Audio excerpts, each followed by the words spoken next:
And welcome to another special edition of the Reins on the Cardinals podcast, our trade deadline special countdown.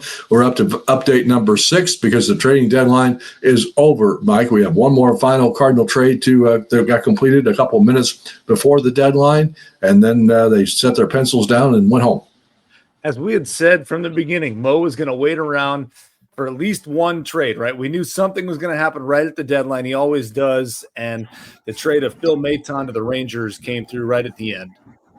2 minor league pitchers back in exchange. The 22-year-old left-handed pitcher named Mason Molina. I guess it's not bad to have a last name of Molina when you're coming to the Cardinals, and of course, no relation. And then 23-year-old right-handed reliever Skylar Hales were the other 2 prospects back. Cardinals also received $250,000 in international bonus pool money in the deal.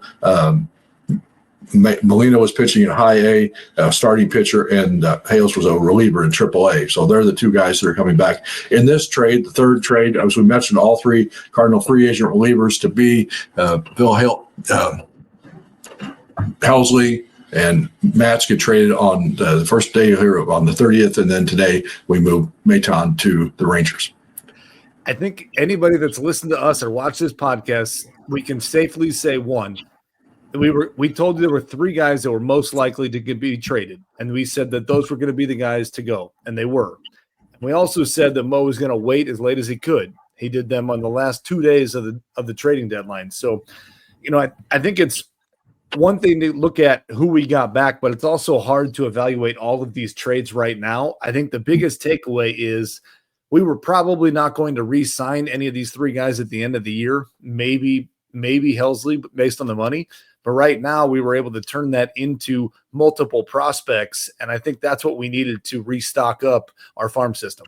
It kind of reminded me of a couple of years ago when you had the trades when you went to Flaherty and Hicks and some of those guys that you traded and got a lot of minor league pitchers back. The Cardinal pitching depth in the system was not very good, and I think that the Cardinals did intend to acquire as many young, controllable starting pitchers as they could. Most of these guys don't have to go on the 40-man roster. Even the young shortstop they got from the Mets and the Helsley deal does not have to go on the 40-man roster. The one exception I think will be Blaze Jordan. Probably will have to go on there at the end of this season, but they'll have some roster flexibility now from making all of these moves. We did get off a Zoom call with John Mozeliak just a few minutes ago as he met with the media following the trading deadline, his last trading deadline, which he talked about a little bit as far as being in that role and what it meant to kind of go through that for the final time. And he said, he didn't really have thoughts on that at the moment. It will come later on, but it was just, he said, the feeling when you always get through any of these ones is exhausted. And he did say a couple things that the Cardinals did have multiple conversations about their potential left-handed bats, the controllable players that we've talked about, Nootbaar, Gorman, Burleson, Donovan, and didn't feel like they would have had to have been, in his words, blown away by an offer to make a deal involving one of those guys. And they just didn't feel that was the offer that they received. So that's why none of those guys were moved. Jojo Romero, of course, we also mentioned, I think probably fell in that same category. There were a ton of relief pitchers moved, and the return seemed to be pretty good on the trading deadline on Thursday. The Cardinals didn't feel like they got an offer with him that they wanted to pursue. I think all in all, this was a very good trade deadline for the Cardinals. I think they set out what they wanted to do and they accomplished it. And I think we could look at it and say, oh, we sold, we're just dumping our guys. I really don't think that's the case. We moved 3 relievers that, Helsley's been good, but hasn't had that great of a year this year. So there were some hiccups there. Maton and Matz have both been very good, but I don't know that really hurts us any worse than where we were before because we didn't have to trade Donovan or Nootbaar or Burleson we didn't make a big splash in this. And I think that's okay. Well, and like Mo said, too, it is the reality of where the Cardinals are. They've been shut out the last 2 days by the Marlins. They're 55-55 on the season. He said it's obviously a much more enjoyable trading deadline when you're acquiring players to add to the roster than opposed to taking players away from the roster. But they have to be realistic, and it's a business, and they know, what their chances are of being a playoff team the rest of the season. He said, we're still going to try to compete. We're still going to try to win. But this was all about the future. This was all about 2026 and beyond. And I think they made that clear going in that was going to be the intention of the moves that they tried to make. I think it's also tough. And I know they say that players try to tune this out, but for the last 2 days, a lot of players have been worried that they were going to get traded. whether they should have been or not been, but I still think it affected Donovan and Burleson and Arenado and all these guys that I think it caused some problems. And I think now that that's through and they know this is our team, we can just relax and move forward and play with it. And I think, there are a lot of ways you can look at this trade, but I think they did what they wanted to do. And I think it's going to make the club better in the long run. And Bump also talked about now you're getting an opportunity. You're going to bring up 3 pitchers from Memphis who probably are guys that have already been here at some point during the season, but they're going to be maybe asked to be in different roles. I know you have a feeling about that, but somebody's going to have to be the closer. Somebody's going to have to be the 8th inning guy other than Romero. So, we'll see what they do with that opportunity and see what they run with. If you talk about, the theme being, the runway for the young players this season, well, here's another opportunity for three relievers to see what they can do, whoever ends up, kind of filling those roles. If the theme is the runway for the young guys, then it needs to be Graceffo, and it needs to be Granillo, and it needs to be the young guys, and let them come up here and see what they can do. If Granillo's been the closer in Memphis, let's give him a shot and see what he can do up here, because like we said, it's not going to hurt anything at this point. But I'm also, I wouldn't be surprised, this is the type of team that can put it together, band together, and realize, hey, this is what we got. Let's make a run and surprise some people. And I think they could do that still.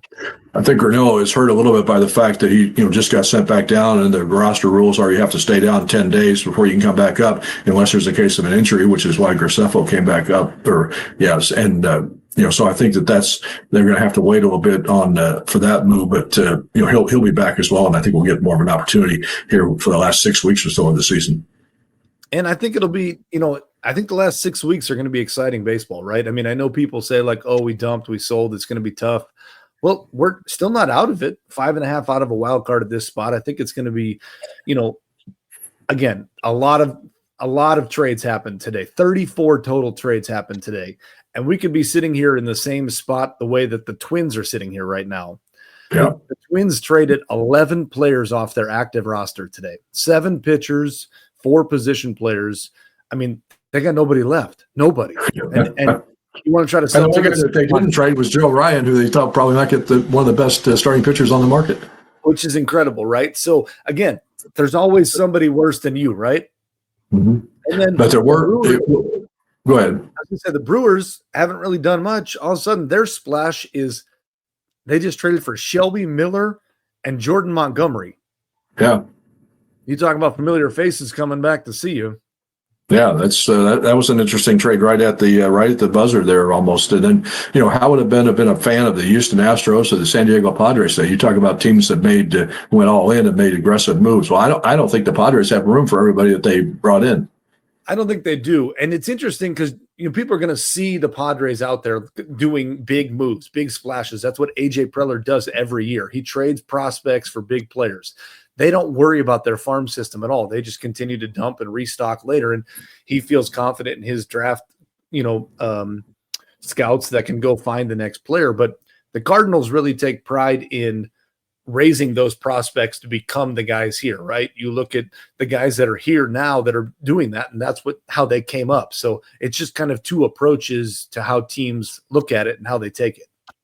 We appreciate everybody who's tuned in to all of these trading deadline updates this week on the Reins on the Cardinals podcast. And we'll have a complete story recapping the trade deadline later this evening on stlsportspage.com with comments from John Mosaic after the deadline passed. And we'll be back with another full-blown edition of the Reins on the Cardinals podcast, our regular weekly feature on Friday. And Mike will have a lot to talk about as we look ahead to the start of the series in San Diego and the last, 58 games or so of the season. And 52, right? Maybe as we talk through it, we can give our predictions for how they finish the season out for the next half, and kind of our outlook, to tease it now of our outlook of what we think it can look like and how this team can finish strong.